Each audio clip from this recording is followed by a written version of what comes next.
A huge thank you to Squarespace for sponsoring this video.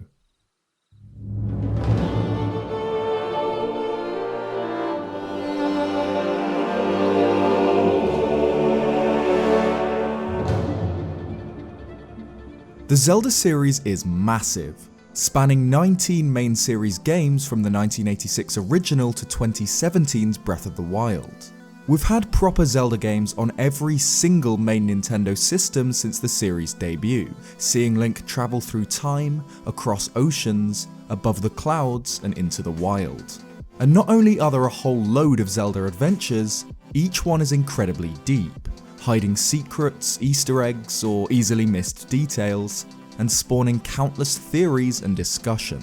So I thought, why not start covering some of my favourite obscure details from Zelda games? So that's what I'll be doing in Zelda Secrets, a series where I'll pick out 5 obscure details from the series you might not know.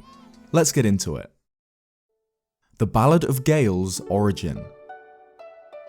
The Wind Waker takes place centuries after a great flood, an event of biblical proportions which buried the kingdom of Hyrule below the waves. A land which passed from memory into legend, legend to myth, and some things that should not have been forgotten were lost.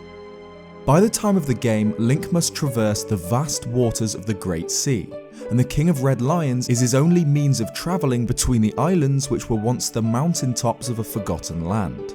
That is, until Link encounters Cyclos, the younger of 2 Rhanine gods of wind.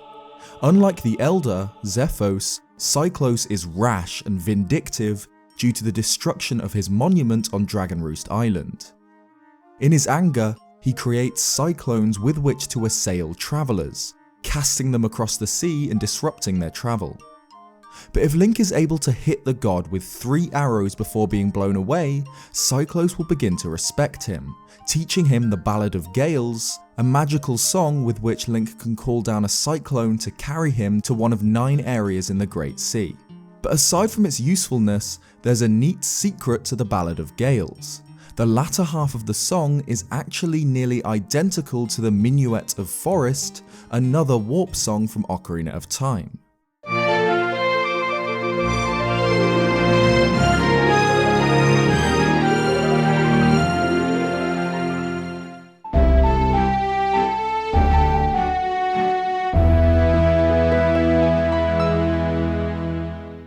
The reason this is interesting, and not just a random choice, is found in the development of Ocarina of Time.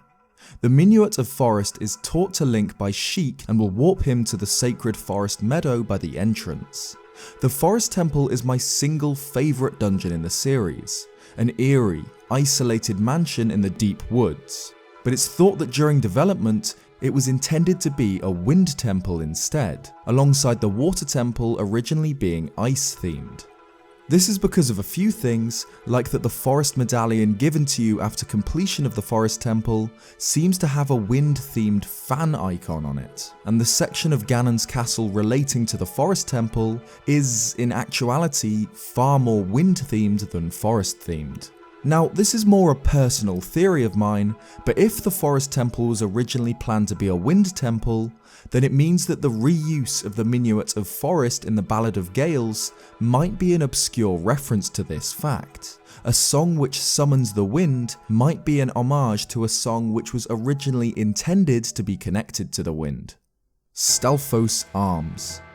While we're on the topic of the Wind Waker, let's move away from the seas and into the dungeons, where a host of enemies lurk. Thick-plated Darknuts, thick-lipped moblins, or straight-up thick ghosts inhabit the darker places in the game, and one of the most dangerous fiends found in the dungeons is the Stalfos. Stalfos in the Wind Waker functions similarly to Stal enemies in Breath of the Wild, where Link's goal is to shatter the undead creature into a pile of bones, then destroy its skull before they have a chance to reassemble. Link can do this in style by blowing up the body with a bomb, and then crushing the skull in a single hit, appropriately with the Skull Hammer. But something not many people know about these Stalfos is what they'll do if you smash them into pieces and steal their club. The Stalfos will reconstruct, but find itself without a weapon, a problem it'll solve by pulling its own arm off and proceeding to attack you with it. Perhaps this is what inspired Stal arm weaponry in Breath of the Wild. I've always thought that the Wind Waker's combat was incredibly creative, allowing Link to steal and use ridiculously oversized weapons like the Darknut's greatswords, and this is just yet another awesome detail. Before we move to the third detail on the list, I've actually been building a website over the past few days using Squarespace. As you can see, it's still early days, but over the next few weeks I'll be using Squarespace to build the site up as a place to focus on my work, my thoughts on various things Zelda and gaming in general, and the process behind creating YouTube videos. Squarespace were kind enough to sponsor this video, so if you'd like to create a professional website using their tools, you can jump over to squarespace.com/Zeltic for 10% off your first purchase. There's also a link to my own work in progress website in the description, so feel free to check out what I've been up to. With a Squarespace subscription, you don't need extra plugins or anything for the creation of your website, it's all included in the one platform through your browser. And if you need any help whatsoever, they offer 24-hour support all through the year. So be sure to check out my own website and squarespace.com/Zeltic if you'd like to start your own. Dodongo footprints.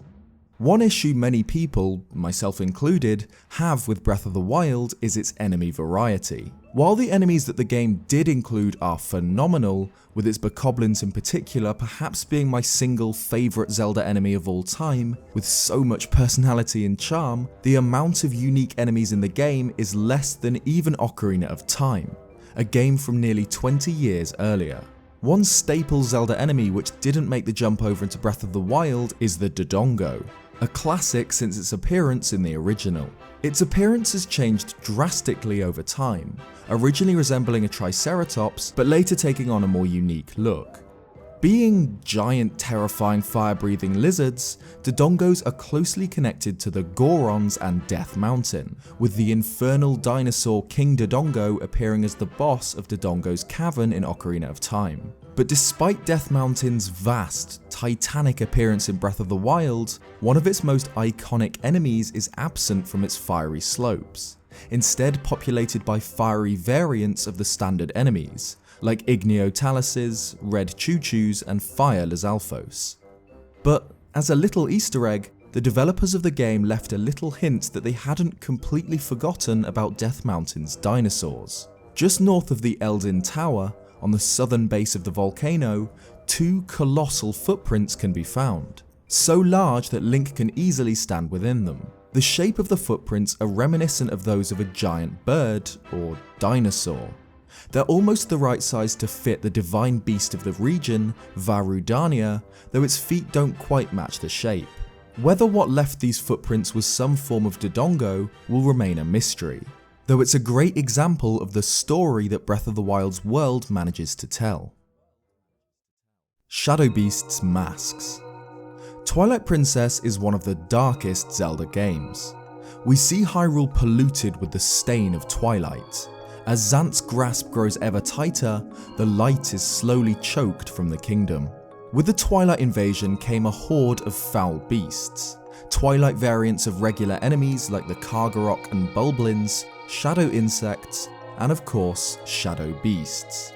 The shadow beasts are some of the most uniquely terrifying enemies in the series, twisted, inky black shapes hiding behind otherworldly dark masks. They're dropped from the Twilight portals and are used by Zant as the main force behind his invasion, even using special variants of these nightmares with silver masks as his personal honor guard. Only, a cool detail about the Shadow Beasts is that the masks they wear aren't actually masks. When Link finds the Ordon shield and Ordon sword from the village, Midna, another resident of the Twilight Realm, will store them for him, as he can't use the items while trapped in his wolf form. But before she stores the gear, she'll play around with it, and we see her equip the shield and swing the sword around. Only Midna doesn't hold the shield like a Hylian would, she puts it on her face like it's a mask. Is this how the Twilight wear their shields? Like masks covering their faces? If this is the case, then the masks that the shadow beasts appear to wear might not actually be masks.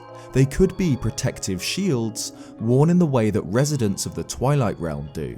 The Twilight Realm is a place almost entirely devoid of light, so it's not a stretch to imagine that those who live there are able to rely on their senses other than sight. Shadow beasts seem to rely on sensing movement during combat, stopping still to try and detect Link during battle, so perhaps this is why they shield their faces, without the need to see.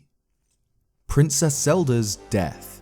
The eponymous princess of the Zelda series is plagued by damsel in distress syndrome. In nearly every game in the series, she winds up captured, imprisoned, or otherwise terrorized by the game's villain, with Link coming to her aid. With how often Zelda finds herself in danger, it's sometimes hard to remember just how powerful Hyrule's princess is at times. Able to bring forth the powers passed down through her bloodline, which in Breath of the Wild appears to be the full might of the Triforce, able to utterly annihilate Guardians or Dark Beast Ganon alike. But during the Minish Cap, Hyrule's princess has a different golden power passed down to her, the Light Force, which is an incredibly potent magical artifact gifted to Hylians by the mysterious Picori in their time of need.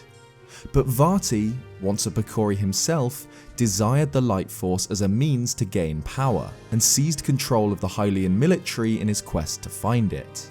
Princess Zelda was turned to stone by the Wind Mage, who was unaware that what he searched for lay dormant within her.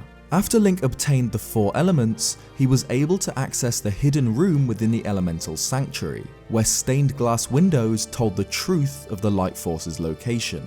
Vati took Zelda to the roof of Dark Hyrule Castle, attempting to extract the Light Force from her, fully aware that removing it would kill the princess. Dark Hyrule Castle is the final dungeon of the game, where Link battles through the corrupted fortress to reach the roof before Vati is able to extract the Light Force from Zelda. When Link enters the final part of the castle, Vati will announce that with 3 more chimes of the bell, the ceremony will be complete, transforming him into a god and leaving Zelda as cold, dead stone. The bells are set to chime after Link finishes battles, the first after a ball and chain soldier, the second after a group of Keatons, and then Link will reach Vati before the third normally. But this third bell is actually timed, unlike the other 2. The amount of time is quite long, around 3 minutes, so it's quite difficult to see this if playing the game normally. But if Link fails to defeat these Dark Nuts within the time limit, the game will cut to Vati on the roof with Zelda, and the third bell chimes. Eslo will cry out, and a sound effect plays as the ritual is completed before the screen fades to game over. Zelda has died, and Vati has been able to extract the Light Force, meaning the end of the Kingdom of Hyrule. This is perhaps the darkest game over in the series. Link's inability to reach Zelda in time results in her death. The timer for the third bell being so long, coupled with the fact that the game never actually tells you that you have a time limit on the third battle, means that most players will never experience this. It's an obscure, depressing, alternate ending to the Minish Cap. Thanks for watching this video.